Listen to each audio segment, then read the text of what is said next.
Baik, terima kasih pemirsa. Alhamdulillah amin, masih di Damai Indonesiaku dengan tema yang sangat menarik sekali, yaitu melatih diri untuk ikhlas. Nah, mungkin kita sering mengatakan bahwa saya ikhlas demi Allah Subhanahu wa Ta'ala. Nah, ternyata ini adalah tingkatan ikhlas yang terendah. Ada tingkatan yang sedang hingga tertinggi. Ini akan dijelaskan oleh guru kita, Kiai Haji Syarif Matnaji. Silakan, Kiai. Baik, terima kasih Ustaz Sofyan. Bismillahirrahmanirrahim. Assalamualaikum warahmatullahi wabarakatuh. Alhamdulillahi Rabbil Alamin. Allahumma salli wa sallim ala Sayyidina Muhammad wa ala ali Sayyidina Muhammad. Amma ba'du. Pemirsa TV One dimanapun berada, jamaah sekalian yang berbahagia, terkhusus saudara saya Kiai Haji Abdul Wahab. Beliau adalah satu guru satu ilmu sama saya, jadi nggak boleh ganggu. Sama-sama di Pondok Pesantren Sunan Pandanaran, Yogyakarta. Jamaah sekalian berbahagia, kita akan membahas sesuatu yang akan membuat iblis aja angkat tangan. Kita akan belajar sesuatu yang kalau kita sampai dan mengamalkannya, iblis dia tidak sanggup untuk menggoda. Kenapa saya sampaikan ini? Karena memang Allah ceritakan di dalam Al-Quran. Nanti iseng-iseng buka surat Al-Hijr. Ketika Allah menceritakan ada negosiasi dalam tanda kutip, iblis ketika disuruh sujud penghormatan kepada Adam, dia kagak mau karena sombong. Kemudian akhirnya diusir, tapi dia nego, minta dikasih umur panjang. Dan dikabulkan oleh Allah. Ini menjadi kalimat motivasi. Kalau iblis minta kepada Allah dan dikabulkan, diturutin sama Allah, apalagi jamaah yang ngaji di TV One. Logikanya kan begitu. Kalau iblis diturutin, dia minta umur panjang, dan bukan cuman itu, niatnya pengen menjerumuskan banyak orang.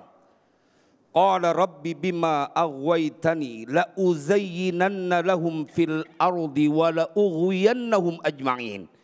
Ini kan cita-citanya jelek, minta umur panjang, tapi pengen menyesatkan banyak manusia. Tapi dikabulin sama Allah. Jemaah, apa ayat lanjutannya? Dia akan memberikan sebuah jebakan supaya banyak orang tersesat. Menjadikan indah dunia ini. Dan ingin punya banyak teman sebanyak-banyaknya dalam usaha dia supaya mendapatkan kemurkaan bareng-bareng sama manusia. Tapi dia nyerak pada ayat lanjutannya. Allah ceritakan, illa ibadaka minhumul mukhlasin, kecuali hamba-hambamu dari antara mereka yang mereka adalah orang-orang yang ikhlas. Jamaah, karena itu saya punya guru Dr. Kiai Haji Mu'tasim Billah selalu ngajarin dalam doa. Kalau doa beliau selalu ngajarin kita, Allahumma ja'alna min ibadikal mukhlisin, min ibadikal mukhlasin. Ya Allah, jadikan kami termasuk hamba-hambamu yang ikhlas, hamba-hambamu yang kau berikan keikhlasan. Ada mukhlisin, ada mukhlasin. Kalau mukhlisin, kita berusaha untuk menjadi orang yang ikhlas dalam beribadah, dalam berbuat apapun. Makanya level ibadah keikhlasan yang paling rendah adalah ketika engkau beribadah kepada Allah dan engkau masih meminta urusan dunia dan akhirat. Ikhlas ya dalam beribadah level kedua adalah ketika engkau menjadikan ibadahmu hanya untuk minta urusan akhirat. Terbebas dari siksa api neraka. Dan puncaknya adalah kau lupa dengan permintaan. Beribadah hanya melaksanakan perintah Allah demi mendapatkan keridhaan. Memang ini rada berat. Tapi paling tidak sampai pada level ikhlas terendah kita udah aman. Jemaah sekalian berbahagia, kenapa? Karena ayatnya tadi kita dengar. Dibaca sama qori kita surat Az-Zumar. Sekelas baginda sallallahu alaihi wasallam diperintahkan untuk berlaku ikhlas.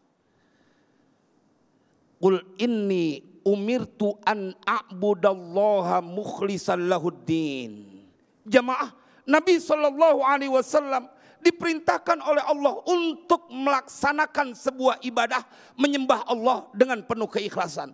Kenapa? Karena kalau ayat tadi diterusin, 2 ayat setelah itu diterusin, ayat ke-15 dan ke-16 akan menceritakan tentang orang-orang yang ketika tidak berlaku ikhlas, maka mereka akan mendapatkan kerugian di yaumil qiyamah. Ustaz Sofyan, boleh ya saya turun? Saya pengen deket sama bapak-bapak nih yang umurnya udah pada di atas, jauh di atas saya, mudah-mudahan saya kebagian panjang umur. Saya mau tanya nih sama bapak-bapak yang ada di sini. Karena kalau saya ke yang perempuan, bini saya lagi ikut. Jadi rada ngeri. Jadi nggak ikhlas nih ya? Hah? Jadi nggak ikhlas. Bukan, saya menjaga keselamatan badan saya. Bapak yang ada di sini, kalau kita capek beribadah, kemudian nanti di yaumil qiyamah, ternyata kita nggak ngelihat amal kita yang kita lakukan. Kira-kira sedih apa kagak, Pak? Menyesal apa enggak? Itu yang disampaikan pada ayat lanjutannya. Fa'budu ma syi'tum min duni. Qul innal khasirina alladhina khasiru anfusahum wa ahlihim yaumal qiyamah. Ini yang disampaikan lanjutan, kalau qori kita tadi lanjutkan satu ayatnya, akan bercerita tentang bahayanya. Ente capek ruku dan sujud, tetapi kemudian kau tidak mendapati catatan nanti di yaumil qiyamah. Dari lantaran engkau melakukan ibadah itu bukan karena Allah. Mau balik lagi ke dunia kagak bisa. Kalau pulang kampung ke Cirebon bisa balik lagi. Tapi kalau sudah kampung akhirat nggak bisa ya akhi. Inilah kemudian menjadi alasan kuat. Damai Indonesiaku memilihkan materi ini. Ini amalan tinggi nih. Tapi kita kudu melakukannya. Supaya amal-amal kita yang kita lakukan susah payah, dia tidak menjadi sebuah kekecewaan di yaumil qiyamah. Ibu, bapak, kita sudah diajarin sama Allah kemarin 1 bulan itu kita puasa beribadah dipastikan ikhlas karena Allah. 1 bulan. Istri nggak ada, anak kagak ada, di rumah sendirian, siang hari bulan Ramadan. Bapak berani nggak minum air? Berani nggak minum air di bulan Ramadan siang hari? Nggak berani. Kenapa? Dia tahu ibadah saya bukan untuk istri saya. Ibadah saya bukan untuk anak-anak saya. Bukan karena pengakuan manusia. Saya beribadah demi mendapatkan keridhaan dari Allah Subhanahu wa Ta'ala. Cuma kadang-kadang pelajaran ikhlas di bulan Ramadan kagak kebawa di bulan Syawal. Giliran bulan Ramadan dia tahan hawa nafsunya. Perkara yang halal begitu diperintahkan oleh Allah, tahan, jangan makan ya, jangan minum ya. Di bulan Ramadan dia berhenti. Kenapa? Yang memerintahkan adalah penguasa semesta raya. Oh, tauhidnya level tinggi, ibadahnya hanya karena Allah.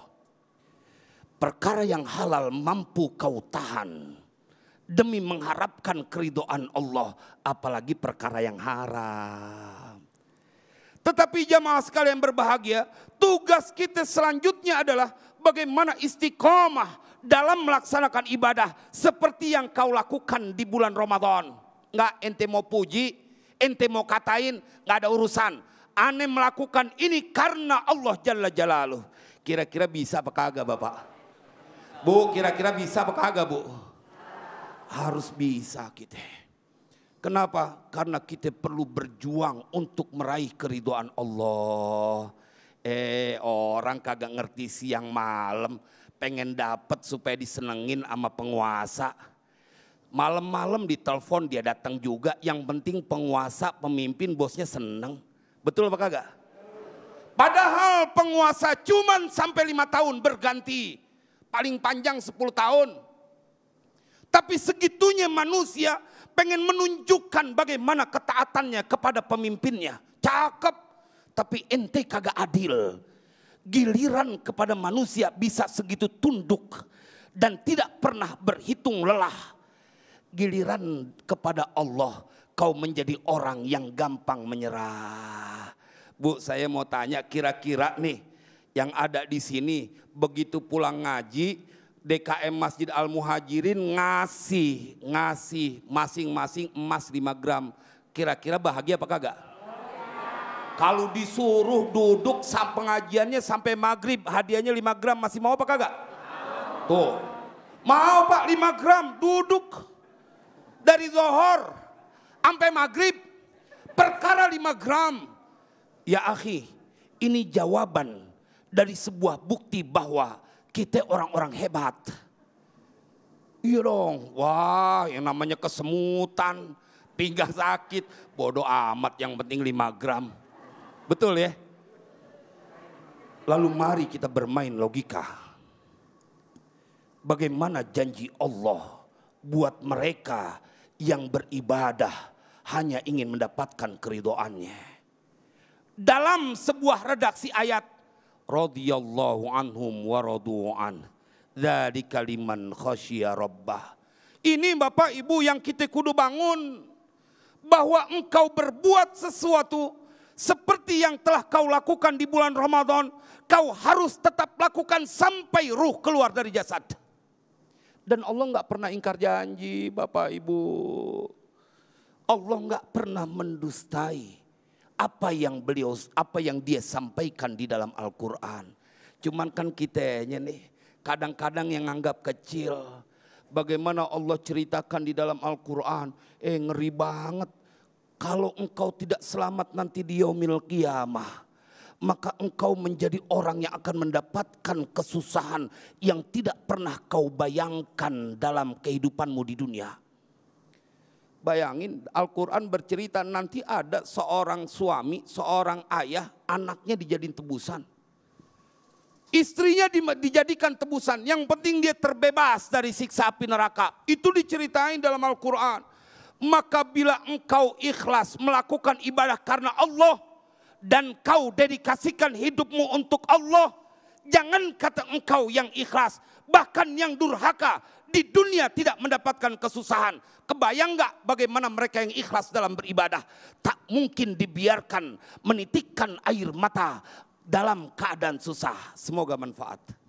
Amin, amin ya rabbal alamin. Terima kasih Kiai Haji Syarif Ahmad Najih, Masya Allah, yang sudah langsung berinteraksi dengan para jamaah. Nah, nanti kita akan perdalam lagi, kita akan interaksi lebih dekat lagi. Begitu juga para jamaah bisa langsung bertanya-tanya dengan para guru-guru kita. Begitu juga nanti guru-guru kita juga berinteraksi lebih dalam lagi, bertanya-tanya langsung kepada para jamaah yang di sini. Memang Masya Allah pemirsa, sebuah ikhlas ini sebuah sikap atau sebuah pernyataan yang mungkin sulit atau mungkin perlu kita latih dan berulang-ulang kita lakukan untuk pembiasaan.